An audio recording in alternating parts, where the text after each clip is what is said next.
Bayangkan sebuah tempat yang begitu luas hingga awan-awan pun seolah tersesat saat melintas di atas cakrawala. Inilah cekungan Amazon, sebuah hamparan raksasa yang membentang dari puncak pegunungan Andes hingga bertemu Samudra Atlantik. Namun jangan salah sangka, ini bukan sekedar titik di peta dunia. Amazon adalah sebuah dunia yang bernapas dan berdenyut, sebuah organisme raksasa yang hidup di bawah kanopi hijau yang sangat tebal.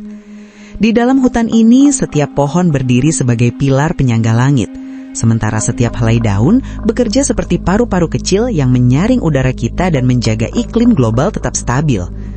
Banyak yang menjulukinya sebagai paru-paru dunia, namun julukan itu rasanya masih terlalu kecil untuk menggambarkan betapa bergantungnya hidup kita pada kerajaan hijau yang misterius ini. Lebih dari sekedar mesin pengatur iklim, Amazon adalah istana bagi kehidupan yang menampung sepertiga dari seluruh spesies yang ada di bumi.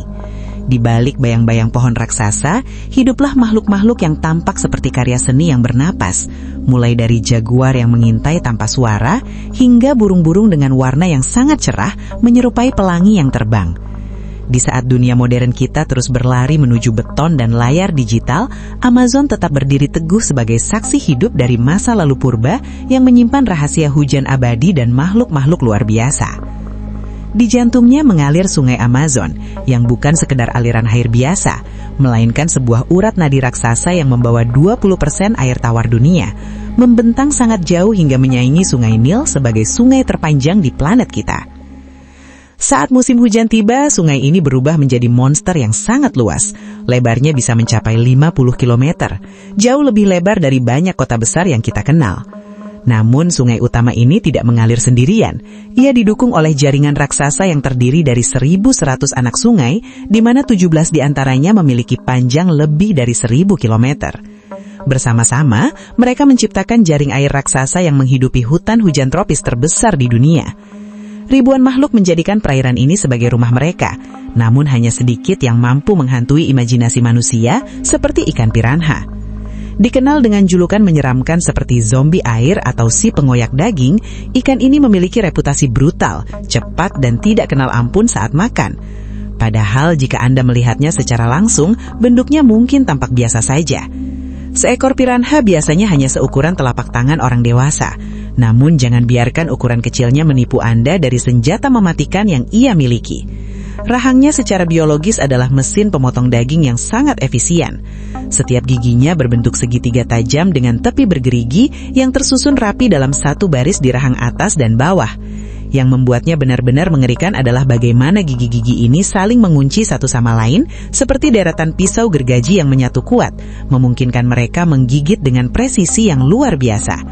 Struktur unik ini memastikan bahwa setiap gigitan mereka meninggalkan luka sobekan yang bersih dan dalam pada mangsanya. Ini adalah alat pemotong alami paling efisien yang dirancang untuk satu tujuan, merobek daging tanpa hambatan sedikit pun. Piranha memiliki cara yang sangat aneh untuk merawat senjata mereka, sesuatu yang terdengar seperti teknologi dalam film fiksi ilmiah. Bukannya mengganti satu persatu gigi yang tanggal seperti manusia, mereka mengganti seluruh deretan gigi pada satu sisi rahang secara sekaligus dalam satu waktu. Bayangkan seperti seorang prajurit yang membawa dua pedang. Saat satu sisi sedang diasah atau diganti, sisi lainnya tetap siap untuk bertempur. Seluruh deretan gigi di satu sisi akan lepas sebagai satu unit dan segera digantikan oleh set baru yang sudah tumbuh di baliknya. Selama proses ini, sisi lainnya tetap utuh, sehingga mereka tidak pernah melewatkan waktu makan. Pola pergantian setengah-setengah ini memastikan bahwa piranha tidak pernah benar-benar ompong, membuat mereka tetap bersenjata dan berbahaya setiap hari.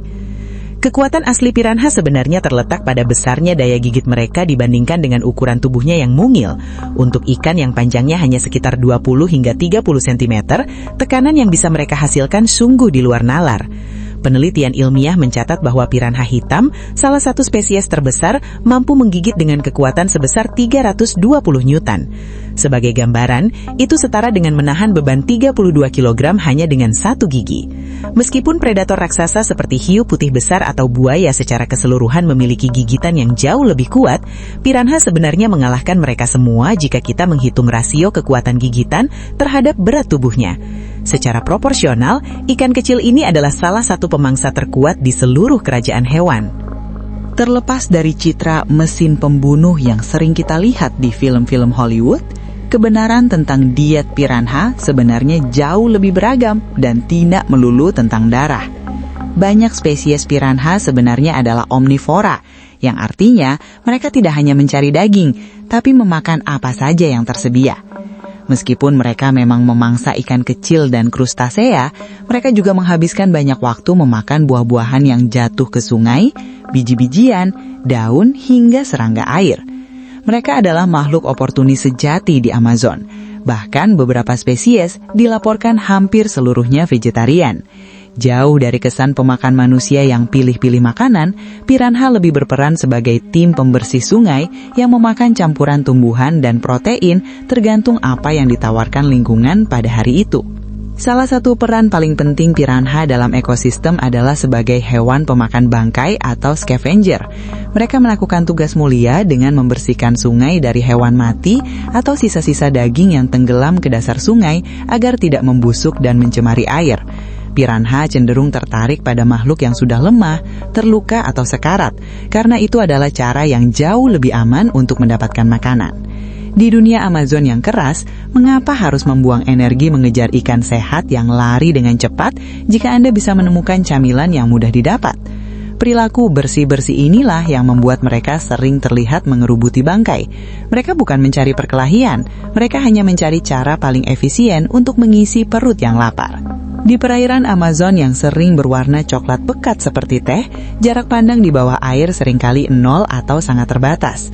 Untuk bertahan hidup di sini, piranha menggunakan taktik serangan kilat yang dikenal sebagai nipping atau menggigit sedikit lalu kabur. Alih-alih melakukan pengejaran yang panjang dan dramatis, mereka akan mendekati target secara perlahan dan tiba-tiba menyambar sepotong sirip atau sisik sebelum menghilang kembali ke dalam air yang keruh. Mangsanya mungkin akan terluka parah, tapi tidak selalu langsung mati saat itu juga. Cara ini memungkinkan piranha mendapatkan makanan cepat saji tanpa resiko cedera yang besar. Di sungai yang gelap, strategi serangan mendadak ini adalah cara paling efektif untuk tetap kenyang tanpa harus bertarung habis-habisan. Kita sering melihat film yang menggambarkan piranha berburu dalam kelompok terkoordinasi seperti kawanan serigala bawah air. Namun sains menceritakan kisah yang berbeda. Mereka memang sering berenang dalam kelompok besar, tapi bukan karena mereka ingin bekerja sama untuk membunuh, melainkan karena mereka sebenarnya adalah hewan yang cukup penakut.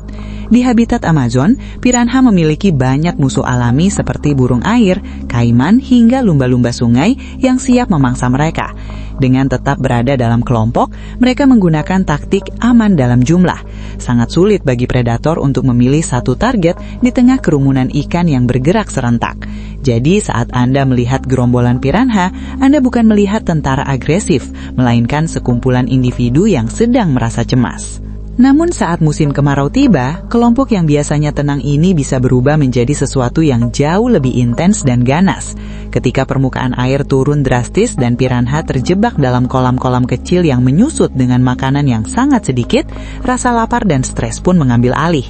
Inilah satu-satunya waktu di mana Anda mungkin melihat perilaku feeding frenzy atau pesta makan gila-gilaan, di mana mereka menyerang apapun yang masuk ke air. Namun uniknya, mereka tetap memiliki cara yang teratur dalam berbagi makanan. Alih-alih saling bertabrakan dengan brutal, mereka seringkali mengantri. Satu ikan menggigit lalu segera minggir untuk memberi kesempatan pada ikan berikutnya. Pola makan yang berirama ini menunjukkan bahwa dalam kondisi paling putus asa sekalipun, mereka punya sistem alami untuk bertahan hidup. Mitos terbesar yang perlu kita luruskan adalah bahwa piranha adalah ancaman konstan bagi manusia yang mematikan. Kenyataannya, penduduk lokal di pedesaan Amazon mandi, mencuci pakaian, dan bermain di sungai-sungai ini setiap hari tanpa ada masalah. Piranha umumnya pemalu dan akan menjauh jika ada manusia yang menceburkan diri ke wilayah mereka. Meskipun gigitan bisa saja terjadi, terutama saat musim kemarau atau jika mereka merasa terpojok, serangan fatal terhadap manusia hampir tidak pernah tercatat dalam sejarah. Mereka bukanlah monster haus darah yang sengaja memburu kita, melainkan ikan liar biasa yang coba bertahan hidup di lingkungan yang sulit. Jadi meski kita harus tetap waspada terhadap kekuatan jahang mereka, piranha lebih cocok disebut sebagai tetangga yang sering salah mengerti daripada mimpi buruk dari kedalaman air.